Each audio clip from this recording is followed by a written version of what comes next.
It was a cold but bright evening in New York when the lobby of the city's famous Grand Elmont Hotel was filled with the rustle of expensive perfumes and expensive coats. This was a place where wealth spoke and silence seemed expensive.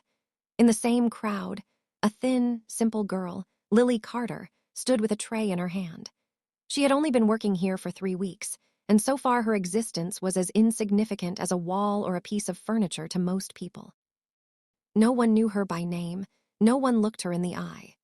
But today, fate had written a moment for her that would change not only her, but also the entire thinking of a powerful man.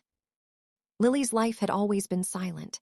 She had rarely spoken since childhood because her mother was mute.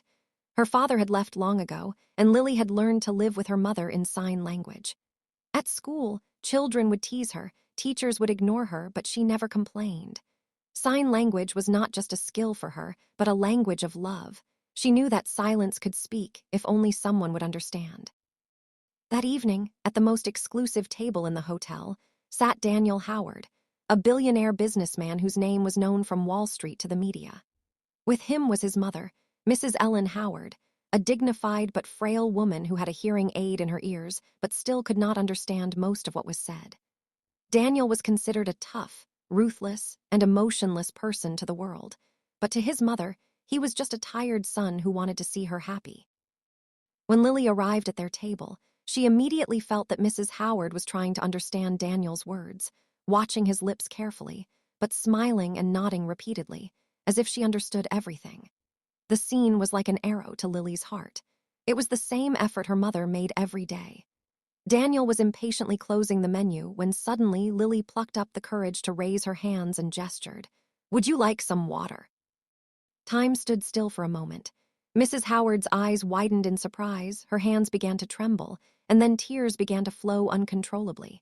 She also responded in gestures. "You know this language?" Lily nodded with a slight smile. That smile, which no one had seen for years, spread across Mrs. Howard's face. Daniel was left speechless at the sight. It was the first time he had seen his mother laugh so openly with a stranger. Throughout the meal, Lily was not just a waitress, she became a bridge.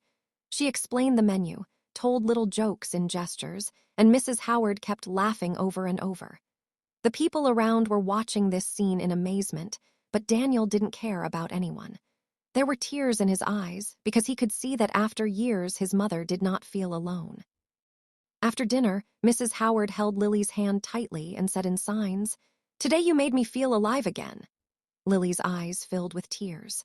She thought of her mother, to whom she had spoken this language every day. This moment was healing for her too. Daniel called Lily aside and apologized that the world had not always been kind to her mother, and admitted that wealth had distanced him from human pain. A few days later, the hotel announced that sign language training was being started for all staff, and that Lily would lead it. At the same time, Daniel arranged for a full scholarship for her education so that she could work with special children. He did all this quietly, without the media, without publicity. A few weeks later, Lily looked out the hotel window at the city and silently prayed for her mother.